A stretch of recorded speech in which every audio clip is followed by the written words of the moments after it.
अच्छा, खाने के हर पैकेट पर एक छोटा सा निशान होता है ना, FSSAI का लोगो। हम सब उसे रोज देखते हैं, पर क्या कभी रुककर ये सोचा है कि इसका असली मतलब क्या है? क्या हम वाकई जानते हैं कि यह किस चीज का प्रतीक है? तो आज हम यही सवाल उठाने वाले हैं, क्योंकि देखिए हर साल खाने से जुड़ी बीमारियों की खबरें तो आती ही रहती हैं। ऐसे में ये जानना तो बहुत ज़रूरी हो जाता है कि हमारी थाली तक जो खाना पहुंच रहा है वो असल में कितना सेफ है। तो चलिए आज इस पूरे सिस्टम की एक एक परत खोल कर देखते हैं। अच्छा, इस पूरी कहानी को समझने के लिए ना हमें एकदम शुरू से शुरू करना होगा। मतलब एफएसएसआई को बनाया ही क्यों गया था? जरा सोचिए, 2006 से पहले भारत में फूड लॉस का क्या हाल रहा होगा। नियम तो थे, लेकिन सब अलग अलग मंत्रालयों में बिखरे हुए थे।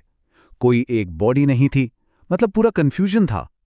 बस इसी कंफ्यूजन को खत्म करने के लिए एफएसएसआई बनाया गया।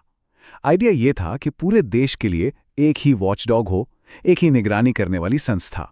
और हाँ, इसके जो अधिकार है ना, वो सिर्फ कागज पर नहीं है। कुछ साल पहले वाला मैगी नूडल्स का केस याद है? वो एफएसएसएआई की शक्तियों का ही कमाल था कि उस प्रोडक्ट को पूरे बाजार से वापस लेना पड़ा था। ये दिखाता है कि जब जरूरत पड़ती है तो ये संस्था कितनी मजबूत साबित हो सकती है। तो फिर सवाल ये उठता है कि अगर नियम इतने मजबूत हैं, एफएसएसएआई इतना पावरफुल है, तो फिर हम आज भी मिलावटी दूध या मसालों में खतरनाक केमिकल मिलने की खबरें क्यों सुनते हैं? इस शक की असल वजह क्या है? इसका जवाब ना उसकी पहली कड़ी छिपी है भारत के साइज में। हमारी फूड इंडस्ट्री मेरा मतलब है बहुत ही बड़ी है। यहाँ लाखों छोटे बड़े मैन्युफैक्चरर्स हैं, हर गली नुक्कड़ पर अनगिनत वेंडर्स हैं। एक अंदाजा लगाइए, भारत में जितने रजिस्टर्ड और अनरजिस्टर्ड खाने पीने का सामान बेचने वाले हैं ना, उनकी संख्या कई यूरोपियन देशों की कुल आबादी से भी ज्यादा है। और इतनी बड़ी विशाल संख्या की निगरानी के लिए हमारे पास है क्या? गिनती के फूड इंस्पेक्टर्स और बहुत कम टेस्टिंग लैब्स। कुछ रिपोर्ट्स तो ये तक बताती हैं कि भारत में लाखों फूड बिजनेस पर नजर रखने के लिए सिर्फ कुछ हजार अधिकारी ही हैं। तो इससे ना एक स्ट्रक्चरल इम्बैलेंस पैदा होता है।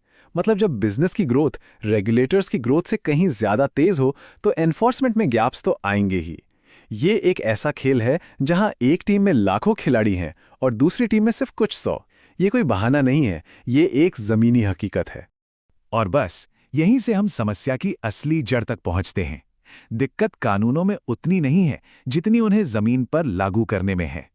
देखिए, कई एक्सपर्ट्स और रिपोर्ट्स इस बात पर एकमत हैं कि भारत के food safety standards global level के हैं।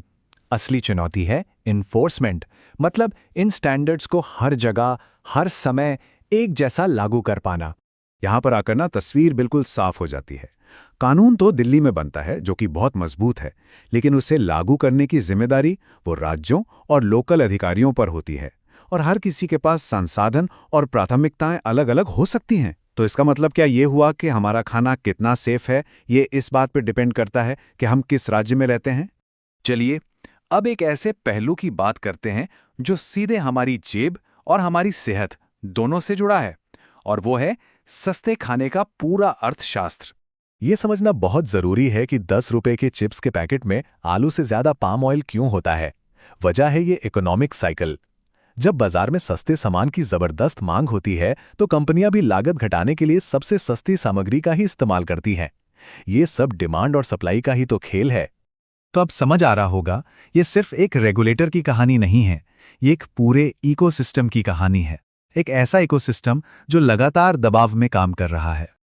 और एक दिलचस्प बात बताऊं, ज्यादातर गड़बड़ियां बड़ी नेशनल कंपनियां नहीं करती।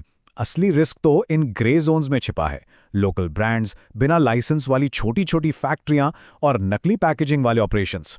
कभी सोचा है कि अपने मोहल्ले की मिठाई की दुकान पर जो मिठाई बिक रही है, क्या वो वाकई रजिस्टर्ड है और सारे स्टैंडर्ड्स को फॉलो करती है? और यहीं पर एक कड़वी सच्चाई सामने आती है, जिसकी जिम्मेदारी हम सब पर भी आती है। सोचिए, जब हम सबसे सस्ता या बिना लेबल वाला सामान खरीदते हैं, तो क्या हम खुद ही फूड सेफ्टी के स्टैंडर्ड्स को कमजोर नहीं कर रहे? आखिरकार बाजार वही बनाता है जो हम खरीदते हैं। तो इन सब चुनौतियों को देखते हुए क्या ये मान लिया जाए कि एफएसएसआई एक फेल सिस्टम है? नहीं, जवाब इससे कहीं ज्यादा कॉम्प्लेक्स है। इस सिस्टम को ना फेल या पास में देखना सही नहीं होगा। इसे ऐसे समझिए, एफएसएसएआई एक ऐसा सिस्टम है जो फेल नहीं हो रहा बल्कि स्ट्रगल कर रहा है। ये एक ओवरलोडेड सिस्टम है जो एक बहुत बड़ी और तेजी से बढ़ती अर्थव्यवस्था को रेगुलेट करने की कोशिश कर रहा है।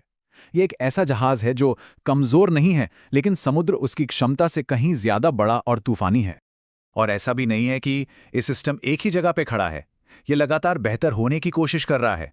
जैसे ट्रांसफैट की लिमिट कम की गई, लेबलिंग के नियम और सख्त हुए, और अब तो डिजिटल लाइसेंसिंग भी शुरू हो गई है। इन नए डिजिटल सिस्टम्स की वजह से आज किसी भी फूड बिजनेस को रजिस्टर करना पहले से कहीं ज्यादा आसान और ट्रांसपेरेंट हो गया है। तो हाँ, बदलाव आ रहा है। तो सबसे जरूरी सबक क्या है? वो ये कि फूड सेफ्टी सिर्फ एक सरकारी एजेंसी की जिम्मेदारी नहीं है। ये एक पूरा इकोसिस्टम है। एक ऐसा इकोसिस्टम जिसमें रेगुलेटर, बनाने वाले और सबसे जरूरी हम यानी कंज्यूमर्स सभी शामिल हैं। और कोई भी इकोसिस्टम सिर्फ एक दूसरे पर उंगली उठाने से नहीं सुधरता, बल्कि सबकी भागीदारी और जवाबदेही से सुधरता है।